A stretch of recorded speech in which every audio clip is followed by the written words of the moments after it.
बेंगलोर के अंदर दो ही नाम थे, एक जाफर शरीफ थे, एक रोशन बेग थे। ये कलाकार भी थे, सियासतदान भी थे। नाम लिया सीएम इब्राहिम साहब, जो नाम लिया आपने, वो तो ये इलेक्शन जीत नहीं पाए। उनके पीछे कौन से मुसलमान हैं जो बन के जाते हैं? ये तो ये समझते हैं मुसलमान उनके घर की जागीर है, कहीं इनको रास्ता है नहीं, इसलिए गैरों को हम साथ रखेंगे ताकि हमको जीतना है, इसलिए वो गैरों का काम ज़्यादा करते हैं और मुसलमानों को दरअंदाज कर देते हैं। शांति नगर का एमएलए वो अपने आप को शांति नगर का बाप मालिक बन गए। वो ये नहीं समझ रहे कि किसके वोटों से, भीख से ये लोग आगे बढ़ते हैं, लेकिन मालिक बन जाते हैं। मुसलमान लीडर होते तो आवाज़ उठाते थे ना। ये तो कांग्रेस के और जेडीएस के पार्टियों के वफादार हैं, तो तुम्हारे लिए है कौन?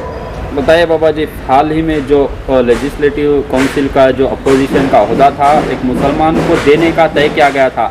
इसके बावजूद जो है कांग्रेस पार्टी की जानिब से मुसलमानों को धोखा देने का काम किया गया है। ऐसा लगता है कि बार बार जिस तरह से कांग्रेस पार्टी मुसलमानों के साथ बर्ताव करते आ रही है, कहीं ना कहीं ऐसा लग रहा है कि मुसलमानों को कांग्रेस पार्टी में नज़रअंदाज किया जा रहा है। बिल्कुल सही तुम्हारा सवाल है। ये आज से नज़रअंदाज नहीं किए कांग्रेस पार्टी में। जब से आज़ाद हिंदुस्तान हुआ उस वक्त से जो है मुसलमानों को कांग्रेस पार्टी ने ही नज़रअंदाज कर दिया। जिस तरह से पार्लियामेंट में हमारे जो पार्लियामेंट जो मेंबर जाते थे उनको घटाने का रोल अदा किया कौन? कांग्रेस पार्टी। हर स्टेट में असेंबली में मुसलमानों की तादाद कम करने का रोल कौन किया? कांग्रेस पार्टी ने। जहां मुसलमान आसानी से जीत सकता था वहां पर रिज़र्व करके गैरों को जो लेके आए, शेड्यूल कास्ट के नाम से या दलित के नाम से जो भी लेके आए, कौन लेके आए? कांग्रेस पार्टी ने। और मुसलमानों को जहां आसानी रास्ता था वहाँ मुश्किल पैदा किसने किया? कांग्रेस पार्टी ने। तो आज नई पार्टी कोई नई बात कोई भी है नहीं कि कांग्रेस पार्टी जो है मुसलमानों को नज़रअंदाज कर रही है। तो जिस तरह से नज़रअंदाज करते हैं, जब भी इलेक्शन का वक्त आता है तो सारे मुस्लिम तंजीमें, कई सारे उलमा जो है यही बात कहते हैं कि अगर कांग्रेस को वोट ना दिया जाएगा तो फिरका परस्त ताकतें आ जाएंगी। तो यही कहकर जो है सारे मुसलमानों के वोट जो है कांग्रेस पार्टी बटोरती आ रही है। तो क्यों मुसलमान वोट दे इस तरह का, अगर कांग्रेस पार्टी का बर्ताव रहा है? ये हमारी बदनसीबी, कमज़रफ़ी का आलम यह है। कुछ जो है कुर्सी की लालच में हमारे जो सियासी रहनुमा जो बन कर के जाते हैं, इतने वफ़ादार हो जाते हैं पार्टी के कि उनको ख़ाम पर कुछ ख्याल आता ही नहीं। और दूसरा जो यही जो रहनुमा, जो सियासी रहनुमा हैं, हमारे भोले भाले लेते हैं कुछ बातों से, और वो बेचारे भोले भाले हैं हमारे उलमा, वो इमामत करने के वक्त में जो है महराब मिंबर से तायद कर देते हैं इनकी बात के ऊपर। इसका खमीज़ा जो है कौम भगत रही है। तो आप मानते हैं कि मुसलमानों को कांग्रेस का पीछा छोड़ देना चाहिए, अपनी ही एक पार्टी वजूद में लाएं, या कोई ऐसी पार्टी चुनें जहां पर मुसलमानों को सही से इज्जत मिले, सही से उनको ओहदा मिले, सही से उनका हक़ मिले? भाई मुसलमान अलग पार्टी नहीं बना सकता, क्योंकि जिस तरह से जब से आज़ादी हुई, मुझे देवेगौड़ा साहब से जब मेरी बात थी, उन्होंने कहा आज़ादी के वक्त ही हमें सेकंड कैटेगरी में लेकर के आने की साजिश रची गई और उसके ऊपर वो अमल कर रहे हैं। इस वजह से मुसलमान जो है अपनी अलग पार्टी नहीं बना सकते।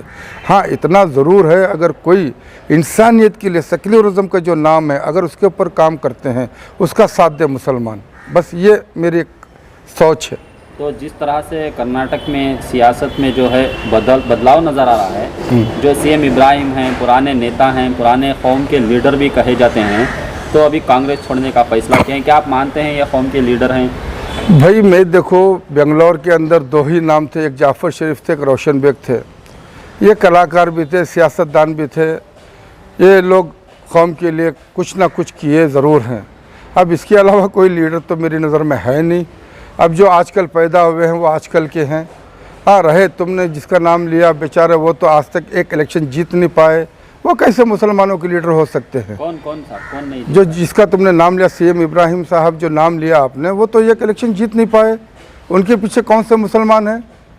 कैसे वो लीडर हो सकते हैं? आपको लीडर बनाते हैं? हाँ, वो तुम भी कह सकते हो, मैं भी कह सकता हूँ कि मैं भी मुसलमान का लीडर हूँ। हर कोई कह सकता है, कहने का हक सबको है। तो जैसे लीडर अपने कौम का नाम लेकर लीडर बनते हैं, लीडर बनने के बाद जो है अपनी जिम्मेदारी से दूर भाग जाते हैं। कोई भी लीडर जो है कौम का दर्द नहीं रखता, अगर कौम पर हालात आते हैं तो सामने नहीं आता।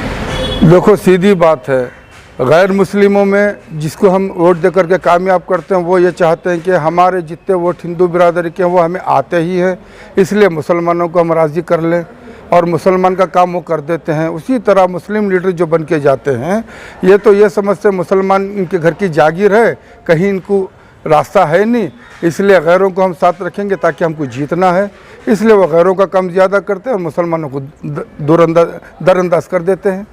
तो आप कह रहे हैं कि सीएम इब्राहिम मुसलमानों के लीडर नहीं है? सीएम इब्राहिम ही नहीं, जो पावर में है वो कौन है? शांति नगर का एमएलए वो अपने आप को शांति नगर का बाप मालिक बन गए। वो ये नहीं समझ रहे कि किसके वोटों से भीख से ये लोग आगे बढ़ते हैं लेकिन मालिक बन जाते हैं। आप जितने भी मुस्लिम लीडर 3 हैं उनका हिसाब तुम लगा लो कि मुसलमानों को कितना इन्होंने फ़ायदा पहुंचाया है, कितना इनसे मुसलमानों को फ़ायदा पहुंचा है, हिसाब लगा के देखो। तो जिस तरह से हालात रहे कर्नाटक में, कहीं उडुपी में जो है बुरखे के नाम पर, नकाब के नाम पर जो है बच्चों को स्कूल के अंदर नहीं लिया जा रहा है, और जो नवलगुन में जिस तरह से एक नौजवान को शहीद कर दिया गया है, तो ये सारे लीडरान खामोश हैं, कोई भी इस पर आवाज़ नहीं उठा रहा है। तो क्यों इस तरह के लीडरों की ज़रूरत है बाबा जी? अगर मुसलमान लीडर होते तो आवाज़ उठाते थे ना। ये तो कांग्रेस के और जेडीएस के पार्टियों के वफादार हैं, तो तुम्हारे लिए है कौन? इसीलिए कई बार मैं कहता था कि भाई हमारे लिए कोई सियासी पार्टी है नहीं, चाहे वो जेडीएस हो, कांग्रेस हो, बीजेपी हो, हमारे लिए कोई सियासी पार्टी है नहीं। हमें हिकमत से अगर किसी का साथ दे करके साथ लेना चाहिए, ना कि किसी एक के हम होकर के रहें। आपकी तरफ से ये पैगाम देता हूँ, जो हमारे उलमा आते हैं बाहर स्टेट से, उनको अपनी ज़बान अपने ख्वाबों में रखना चाहिए, चाहे वो बरेली हो, चाहे वो देवबंदी हो, चाहे दूसरे हो, यूपी, बिहार, बंगाल से जहाँ से बातें, वो अपनी रोटी रोज़ी कमाए, हमारे शहर में इन्वॉल्व ना हो तो बेहतर है। ये सियासी हरबे जो है मासूम कौम को जो है बहका करके जिस तरह से हमारा खून हो रहा है, इससे बचना चाहिए और ये लोगों को भी अपनी ज़बान को ख्वाबों में रखना चाहिए। तो आप कह रहे हैं कि जितने भी मुसलमान लीडर्स हैं ये लीडर्स नहीं, पार्टी उनके गुलाम हैं? बिल्कुल बिल्कुल, कई बार बोल चुका हूँ, अगर मुसलमानों के लीडर होते तो इतनी बेइज्जती हमारे कौम की नहीं होती थी, हर कोई सामने आ जाता था। क्या हुआ भाई, आज देखा नहीं, जिसने हमारे नबी की शान में गुस्ताखी किया वो उसका भांजा बाहर शान से घूम रहा है। नबी की मोहब्बत में जो गए, कुछ लोग गए, उनकी अवस में कई 100 लोगों को इन्होंने अंदर डाल दिया, आज तक बाहर आने का रास्ता नहीं है।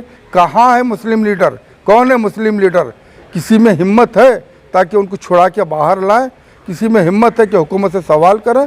कौन है मुसलमानों का लीडर? बोलो। तो किस तरह की लीडरशिप की ज़रूरत है? देखो, आजकल मैं बताया था, पहले मैं बचपन से भी सुनता आया हूँ, देखता हूँ, जवानी में भी देखा हूँ, 2 ही लीडर के नाम थे, एक जाफ़र शरीफ थे, एक रोशन बेग थे। हर वक्त के अंदर वो जो है बेचारे आते थे और खामोखा उनको 400 करोड़ में लाके फंसा दिया, जबकि 5000 करोड़ का मामला था। 400 करोड़ इधर आए तो फिर बाकी के पैसे किधर गए भाई? ये कौन कौन लिया? इसका नाम क्यों नहीं बताता? वो यहूदी के औलाद मंसूर। तो आप कह रहे हैं रोशन बेग को सरासर फंसाया गया? बिल्कुल, एक पॉलिटिकल चाल थी उनको ख़त्म करने की, लेकिन वो तो ख़त्म होने वाला नहीं।